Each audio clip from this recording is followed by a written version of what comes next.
안녕하세요. 주식 분석가 달수입니다. 금일은 N고에 대해서 말씀드릴 건데요.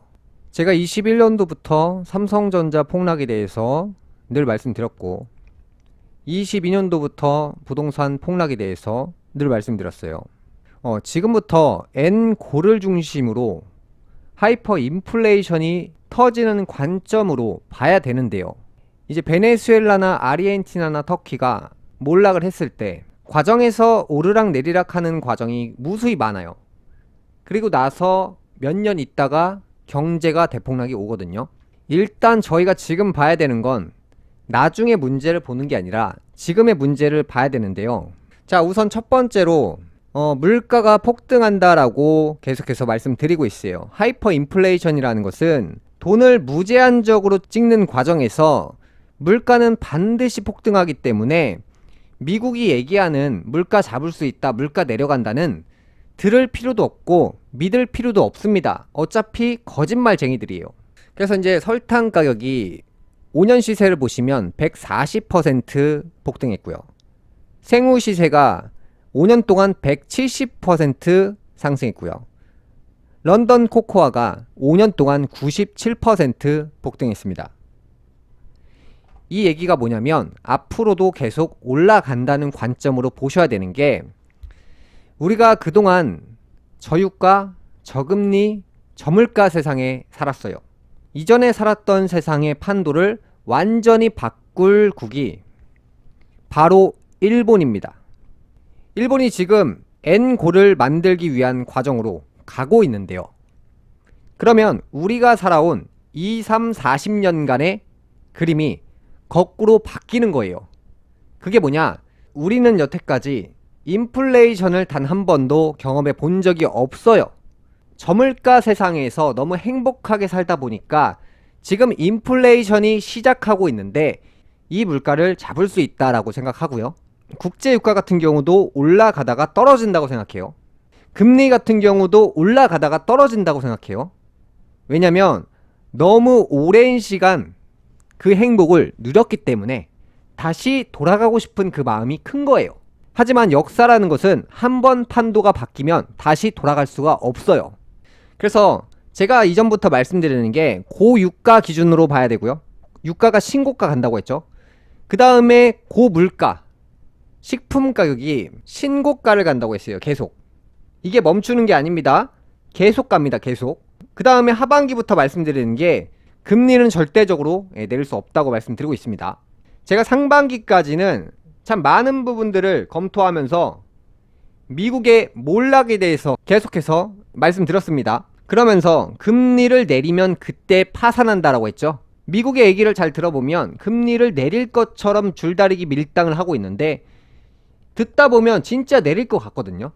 그런데 미국 얘기를 빼고 전 세계 경제 상황을 검토해보면 금리는 내릴 수 없다가 됩니다. 그래서 어차피 미국은 거짓말만 늘 늘어났기 때문에 이번에 역시 이 뷰를 미국이 하는 얘기를 다 무시하고 봐야 된다고 보고요. 그 다음에 제일 중요한 게 이 물가를 올리는 그 키를 잡고 있는 나라가 바로 일본입니다. 자, 일본의 엔저 마이너스 금리는 과연 어떤 의미를 가지고 있을까요? 미국이란 나라가 성장하기 위해서, 물가를 잡기 위해서 그동안 어떠한 방법을 사용했냐면 일본을 죽이고 갑니다. 왜냐하면 미국은 그냥 사실 완제품을 조립하는 나라고 기술력 좋은 나라의 물건을 사와서 그걸 조립해서 브랜드를 입혀서 포장을 해서 파는 나라잖아요. 그러다 보니까 제품의 마진을 높이려면 제품의 생산 단가를 낮춰야 되고요. 공장에 들어가는 장비의 가격을 낮추면 높은 마진을 보고 제품을 생산하고 판매할 수 있기 때문에, 그 얘기는 뭐냐면 미국이란 나라가 일본을 이용하면 강대국이 될 수 있는 건데요. 그게 뭐냐면 일본의 N저를 장기적으로 만들면 미국은 생산 단가가 떨어지고요. 일본은 소재 산업 1위고요. 장비 산업도 1위입니다. 이게 무슨 말이냐? 우리가 자동차를 만들 때 부품의 절반 이상은 일본산이 들어갑니다. 우리가 공장을 설립할 때 대부분의 장비는 일본산이 들어갑니다. 그러니까 일본이 N저를 유지하면 물가는 저 물가로 계속 갈 수 있습니다. 그런데 만약에 N고를 가게 되면 고금리를 향해서 가게 되면 어떠한 현상이 나오냐? 전 세계 제조 산업의 물가가 다 오릅니다. 예를 들어 지금 여태까지 자동차 값이 물가 대비 거의 안 올랐어요. 여전히 2천만원, 3천만원대면은 살 차가 정말 많아요. 화폐를 이렇게 많이나 찍었는데 그게 바로 일본산 부품이 대부분 들어갔기 때문에 일본이 N저잖아요. 그러니까 기초 소재들이 N저로 인해서 굉장히 쌌다는 거예요. 수십 년간. 그런데 이게 만약에 올라갔을 때는요, 어떻게 될까요? 우리가 지금 타고 다니는 자동차 가격이 2배 이상 올라가고요. 일본이 담당하는 기초 부품들, 장비들, 그 영역이 매우 크기 때문에 N고가 됐을 때는요, 물가가 잡을 수 없는 경지까지 올라간다는 거예요. 그래서 일단 단기적인 시각으로는 일단 금리를 올릴 거잖아요. 미국이 지금 올린다는 시각으로 보고 있죠. 왜냐면 이 만약에 설탕 시세가 100원이었습니다. 근데 내년에 만약에 200원이 돼요. 그러면 정부에서 일단 해야 되는 건 100원짜리를 이 100원짜리 화폐를 1년 뒤에 200원을 만들어 줘야 돼요. 그래서 100원에 이자를 붙여줘야 돼요. 그래서 100원이 내년이 됐을 때 200원을 향해서 이자를 붙여서 갈 수 있게끔 도움닫기를 해줘야 돼요. 금리로. 이 물가가 이제 폭등한다. 이론적으로 봤을 때는 화폐의 양을 늘려줘야 돼요. 이 100원짜리를 갑자기 금리를 왕창 붙여서 내년에 200원을 만들어줄 수는 없어요. 금리가 갑자기 100%를 만들어줄 수는 없기 때문에 기존에 대출받은 사람들의 그 부분도 고려해야 되기 때문에 만약에 지금 물가가 1년에 뭐 한 7% 올라간다. 금리를 7%로 만들어주는 게 아니라 이전에 대출받은 사람의 상황을 고려해서 한 4% 정도까지만 만들어주는 거예요. 근데 금리는 계속 따라서 올라갑니다. 왜냐면 미국이나 중국이나 일본이 결과적으로 화폐를 찍어야 되는 상황들이 놓여있고 우리나라도 계속해서 돈을 찍고 있습니다. 그러면 그러니까 물가는 잡고 싶어도 잡을 수가 없는 거예요. 그러니까 제가 말씀드리는 이 하이퍼 인플레이션은 절대적으로 물가를 잡을 수 없는 이유가 물가가 올라가게 되면 화폐를 그만 찍어야 돼요. 근데 경제 위기, 은행 위기, 중국의 부동산 위기가 오면요, 사실 미국이나 중국이 다른 나라의 입장을 별로 생각하지 않아요. 우리가 지금 죽게 생겼는데 일단 찍고 보자 라고 하면서 수백조, 수천조의 돈을 찍어댑니다. 그러면 물가는 다시 올라가게 돼요. 그리고 물가가 올라갔으니까 금리를 붙여서 화폐의 양을 계속 늘려줘야 되는 과정이 있습니다. 그래서 고금리는요, 지금 시작되는 거지 멈출 수가 없어요. 뭐 금리를 내릴 수 있다? 희망적인 얘기는요, 달래주는 거예요. 자, 미국의 금리가 0%대에서 5%대까지 한 20배 올랐잖아요. 그동안 얼마나 많은 기대감과 금리 인하 가능성에 대해서 슬슬 얘기하면서 달래주기를 했죠. 그러면서 우리는 금리 5%대 세상에서 살아가고 있고 적응했습니다. 그러니까 적응했기 때문에 비싼 건 아니에요, 지금까지는. 근데 만약에 여기서 같은 방식으로 금리를 10%까지 끌어올릴 건데 그렇게 되면 어떻게 되냐? 야, 올라가는 과정 속에서는 곡소리가 나지만 막상 10%가 되잖아요? 그러면 또 적응합니다. 왜냐면 이게 어떤 이론이냐면, 자, 우리가 지금 자영업자들이 있어요. 그러니까 예전에는 자영업자 월세가 30만원이었고 그 다음에 지금에는 100만원짜리도 있고 300만원짜리도 있고요. 제 주변에는 2천만원짜리에서도 장사를 하는데 돈을 잘 벌어요. 자, 이게 어떤 얘기냐? 이자가 비싸다, 월세가 비싸다, 이런 부분은 사실 중요하지 않아요. 왜냐면 저희가 예전에 20%대 30%대 금리를 사용하면서 자영업자들이 돈을 벌었습니다. 고금리가 중요한 게 아니라 그 금리를 내고도 돈을 벌 수 있냐가 중요한 거예요. 그러니까 월세 300만원짜리에서 장사를 하는데 이걸 내고도 남는 장사를 할 수 있냐가 중요한 거예요. 자, 금리가 10%가 됐는데 10% 이자가 되면 사람들이 예금으로 몰릴 것이다 라고 생각하는데 부동산을 팔 거라고 생각하잖아요. 근데 지금 만약에 제가 지금 뷰를 그리는 것들 중에서 N고 현상이 나올 건데 그렇게 된다고 했을 때는요, 사실 금리 10%도 굉장히 싸게 되는 거예요. 이 정도의 돈을 빌리고 그 이상의 투자 수익을 발생을 시킬 수 있다 라고 하면 빌려서 쓰면 됩니다. 예전에 대부업체들이 30% 40% 이자를 갖다 붙이고 돈을 빌려줬는데 그 돈을 빌린 사람들이 망했나요? 안 망했어요. 그 돈을 갖다 썼는데 그 이상의 수익을 낼 수 있었거든요. 그러니까 지금 같은 상황이 딱 이거예요. 저금리 세상에 너무 오랫동안 살다 보니까 우리가 지금 계속 겁먹고 있는 거예요. 금리를 올렸을 때 이런 일이 생기겠다, 저런 일이 생기겠다. 그냥 자기만의 생각이지 그걸 내고도 남는 장사를 할 수 있다는 거예요. 지금 현재 문제에서 고금리는 그렇게 중요하지 않아요. 금리가 10% 돼도 사실 사람들이 결국에 적응하고요.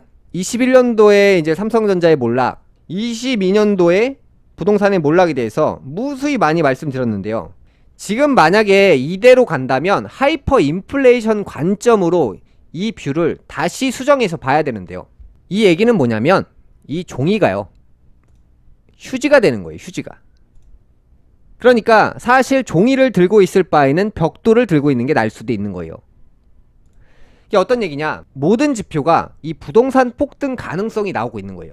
이 부동산이 좋아서 올라간다기보다는 이 주식시장에서 안전자산들이 좋아서 올라간다기보다는 이 화폐 가치가 앞으로 쓰레기가 될 거예요. 그러면 이 화폐를 들고 있는 것보다 차라리 벽돌을 들고 있는 게 나은 거예요. 하이퍼 인플레이션으로 지금 진행하고 있는데 제가 이전에 봤던 뷰는 미국이 금리를 내린다 하니까 이 지표대로라면 금리 내리면 무조건 파산이다 이렇게 말씀드렸죠. 그런데 미국이 지금 하는 행동들을 보니까 금리를 절대 못 내려요. 왜? 미국이 망하니까. 어쨌든 미국은 몰락을 합니다. 왜? 화폐 가치가 대폭락을 하면요, 그 국가는, 그 나라는요 끝나는 거예요. 아르헨티나, 터키, 베네수엘라가 겉보기에만 멀쩡하고요, 국민의 절반 이상이 빈곤층이 돼버려요. 식료품 가격이 폭등하기 때문이에요. 그러니까 이 물가를 잡을 수 없으면 그 나라는 망하게 돼 있어요. 그게 바로 미국인데 이 뷰가 약간 다른 거예요. 지금 미국은 벼랑 끝에서 이 위기들을 막기 위해서 돈을 찍어서 커버를 치고 있어요. 그 커버로 인해서 화폐가 완전한 쓰레기가 되고 있는데, 화폐가 완전히 휴지화가 되고 있는데, 거기에 일본이 금리를 올리고 N고가 나오면서 전 세계에 있는 물가가 폭등하게 됩니다. 그래서 고금리 세상으로 가면서 이 달러의 가치도 계속해서 폭락하게 돼요. 그러면서 사실 우리가 화폐를 들고 있으면 망하게 되는 원리가 되는 겁니다. 그래서 이 하반기부터 보셔야 되는 관점이, 제가 이제 뷰를 좀 바꿔보면 하이퍼 인플레이션이 터진다는 전제 조건으로 봐야 되는데, 그렇게 되면 이 부동산이 미국의 화폐의 대량 살포로 인해서 폭등할 수 있다는 거예요. 그러니까 주식시장 같은 경우도 단기적으로 사람들이 겁먹습니다. 부동산도 겁먹어요. 왜? 금리를 올리면 부동산이 폭락하고 주식이 폭락한다. 근데 그 관점보다는 제가 보기에는 이 중국하고 미국이 지금 망했잖아요. 사실은 망했는데 이 망한 걸 커버치기 위해서 화폐를 그냥 무제한적으로 찍어서 살포할 거예요. 그 영향으로 인해서 고물가, 고유가, 고금리가 따라가고 거기에 우리가 가지고 있는 모든 물건들의 시세가 폭등하는 거예요. 그게 이제 부동산이 될 수 있는 거죠. 왜? 화폐의 양을 2배, 3배 늘리면 부동산은 안 올라갈 수가 없어요. 근데 어쨌든 이게 화폐 몰락이 되면서 전 세계가 마비가 되고 전 세계가 망하는 시나리오거든요. 제가 그래서 앞으로 이 하이퍼 인플레이션이 벌어졌을 때 어떠한 현상들이 나오고 어떻게 변하는지까지 자료를 계속해서 만들고 있는데요. 오늘은 제가 이제 전체적인 그림을 좀 간략하게 최대한 요약해서 말씀드린 것이고요. 이 N고 현상이 터지면서 전 세계가 몰락하는 이 그림을 여러분들이 앞으로 보실 건데요. 이게 어떤 내용이냐면 전 세계인들이 사실 가난해지는 거예요. 뭐 100억을 들고 있어도 그 100억이 사실 1억의 가치도 안 되는 상황이 오는 거고, 아파트가 뭐 10억 가봤자 소용이 없는 게 돈의 가치가 아예 없어져 버리는 상황이 오는 거기 때문에 사람들이 식품 사재기 들어가고 물건 사재기 들어가고 물건 보관하게 되고 벽돌 사재기 들어가는 거예요. 월급 받아서 보관하는 게 아니고요, 저축하는 게 아니고 식료품들 사재기 들어가고 벽돌 좀 사재기 하고, 실제 벽돌이요. 그러니까 돈을 보관할 데가 없으니까 돈을 보관하고 있으면 매일 가치가 떨어지니까 차라리 벽돌이 낫겠다. 벽돌이라도 집에 보관하자. 비상식량처럼 그렇게 되는 관점으로 봐야 되기 때문에 제가 22년도부터 뷰는 아파트 시세가 붕괴되는 그 시나리오를 그려서 실제로 22년도에 붕괴가 됐다가 23년도 상반기부터 살아났잖아요. 지금 미국이 엄청난 거짓말들을 많이 늘어놓고 있기 때문에 이 뷰로 본다면 앞으로 이 부동산이 좋아서 올라가는 게 아니라 화폐 가치로 인해서 화폐 가치가 폭락하니까 그 영향으로 물건값이 올라가는 현상이 나오게 될 거예요. 지금은 어떤 단계이냐? 지금 당장만 먼저 말씀드리면 미국에서 금리 올린다 이 얘기가 계속 나오고 있잖아요. 그러면 단기적으로 봤을 때는요, 사람들이 부동산을 던지거나 왜 고금리가 되면 부동산이 떨어질 거라고 생각합니다. 일단은 그 다음에 주식시장 같은 경우도 금리가 10% 되면 누가 주식을 하냐, 예금을 하지, 이렇게 얘기합니다. 그러면서 매도 물량들이 갑자기 딱 쏟아져 나옵니다. 고금리란 공포로 인해서. 그런데 그 시간이 지나고 보잖아요. 그러면 본격적으로 초인플레이션이 터지면서 화폐 가치 폭락하고 자산 가격이 폭등하게 됩니다. 그래서 일단은 지금 고금리로 시장이 이렇게 가다가 이런 식으로 갈 확률이 높아요. 이게 이제 인플레이션 때문이거든요. 그래서 제가 이제 뷰를 좀 바꿔보면 하이퍼 인플레이션은 부동산이나 주식시장이 고금리로 인해서 단기적으로 지금은 빠질 수 있는데 시간이 지나면서 갑자기 초인플레이션이 터지면서 급등하는 현상들이 나오게 됩니다. 그래서 이제 부동산 뷰를 조금 수정해서 말씀드리면 어떠한 현상이 나오냐면 화폐 가치가 떨어지고 폭락하면요, 만약에 우리 동네에 아파트들이 있어요. 20년 된 거, 30년 된 거 있고 신축 있고 10년 이내로 된 거 있잖아요. 그러면 구닥다리 아파트들은 팔고 중심으로 몰려버려요. 중심으로. 왜냐면 화폐가 남아 돌면 좋은 걸로 갈아타요. 그러니까 모닝에서 소나타에서 그랜저로 이렇게 갈아타듯이 아파트도 화폐가 이제 대량으로 살포가 되면 옛날의 구축들은 인기가 사라지고 신축들로 몰리게 됩니다. 그 중에서 이제 대장 아파트들이 움직이게 될 거예요. 이게 이제 아파트가 좋아서 올라가는 게 아니라 초인플레이션 현상이 나오게 되면 그냥 제일 좋은 거가 잘 팔리게 돼요. 돈이 남아 도니까. 그래서 그 중에서 이제 뭐 빌라에서 아파트에서 주상복합으로 단계별로 계속 올라가는 거예요. 그래서 주상복합이 최대 인기를 끌 수밖에 없어요. 그래서 지방이나 이런 데 보시면 여전히 가격이 마이너스 P가 붙는 것들, 그 다음 분양가 밑으로 있는 것들이 굉장히 많거든요. 지방 쪽에 있는 사람들은요, 반응이 굉장히 늦는 지역들이 있어요. 그런 지역들은 여전히 부동산이 쌉니다. 그러니까 그 중에서 이제 정말 혁신적인 부동산들이 있는데 여전히 뭐 부동산 값이 지금 지방 쪽은 싸기 때문에 지방 쪽은 굉장히 메리트가 있어요. 왜냐면 제가 예전부터 말씀드린 게 전세 값은 거짓말 안 합니다. 실제 수요기 때문에. 그러면 전세 가격이 100% 이상이 나오는 지역들이 있어요. 그 지역의 부동산은요, 절대 불패예요. 거기다가 예전에 말씀드린 게 2억 원대 전후 물건들은 절대 불패라고 했어요. 안 떨어진다고. 그러니까 이런 물건들을 사면 패배할 수가 없어요. 인플레라는 것은 물건 가치가 오르지 않은 것들이 올라간다는 얘기니까 거품이 낀 것보다는 이제 거품이 안 낀 것들이 폭등할 확률이 높다는 거죠. 이 중국하고 미국이 앞으로 점점 더 미친 짓을 많이 할 거기 때문에 이 관점을 보시고 실행에 옮기셔야 됩니다. 뭐 부동산 가치가 올랐다, 자산 가치가 올랐다, 이거는 사실 의미가 없는 게 어떤 거냐면 물가는 100% 올라가는데 부동산 가격은요 40% 올라갑니다. 이 자산의 가치는 물가를 절대 따라갈 수 없습니다. 제가 앞으로 이 시장이 어떻게 되는지 좀 더 자세하게 말씀드릴 건데, 이 사람들이 자산 가치, 부동산 가격이 지금 올라간다고 하니까 나 돈 벌었다 이렇게 생각하잖아요. 단도직입적으로 말씀드리면 아닙니다. 이 하이퍼 인플레이션에 대해서 좀 너무 쉽게 생각하시는 분들이 계실 텐데요. 그러니까 부동산이 1억짜리가요 100억이 돼도요 의미가 없어요.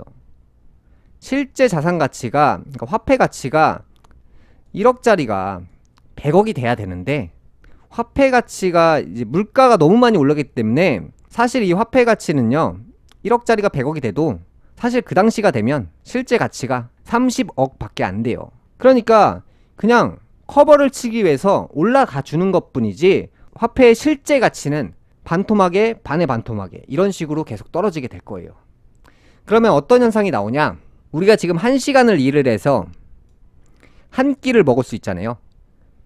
이 하이퍼 인플레이션이라는 것은 어떻게 되냐면 2시간을 일해야 한 끼를 먹을 수 있고요. 3시간을 일해야 한 끼를 먹을 수 있고요. 10시간을 일해야 한 끼를 먹을 수 있는 순서대로 갈 거예요. 노동 가치가 엄청나게 떨어져요. 물가가 올라가는 걸 못 따라가요. 자산시장도 물가를 못 따라갑니다. 그렇게 되면 우리가 한 달 일해야 하루 외식을 할 수 있어요. 한 달을 일해야 그 시간이 될 거예요. 제가 지금 말씀드리는 내용을 자세하게 이해하셔야 되는데, 부동산이 올라가서 내가 부자가 된다가 아니라 그래도 부동산이라도 올라가줘야지 이걸 그나마 커버 칠 수 있다는 거예요. 그나마. 거기다가 내 자산이 100% 들어가면 안 돼요. 예를 들어서 내가 1억이 있는데 1억짜리를 사면 안 돼요.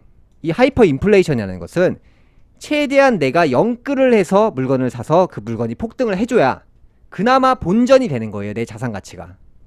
그게 어떤 얘기냐? 1억이 있는 사람이 10억짜리 물건을 영끌해서 사야 돼요. 하이퍼 인플레이션이라는 것은. 그래서 10억짜리가 2배가 되면 20억이 되니까 내가 1억 가지고 10억을 벌어야 돼요. 그래야만 이 물가를 따라잡을 수 있는 화폐의 양을, 내 자산의 화폐의 양을 늘릴 수 있다는 거예요. 그러니까 지금은 화폐를 대량으로 살포하기 때문에 그 화폐를 내가 최대한 내 자산 대비 많이 흡수해야 물가를 넘는 그 돈을 벌 수 있다는 거예요. 아마도 이게 처음 겪는 하이퍼 인플레이션일 것 같아요. 그러다 보니까 엄청나게 큰 혼돈이 올 것이고, 결국에 이건 화폐의 몰락이라는 것은 미국의 몰락과도 같은 거예요. 베네수엘라가 화폐가 몰락했기 때문에 나라가 붕괴됐죠. 미국의 달러가 붕괴된다는 것은 미국이 결국 몰락한다는 겁니다. 금일방송 여기까지 하겠고요. 다음 시간에 뵙겠습니다. 감사합니다.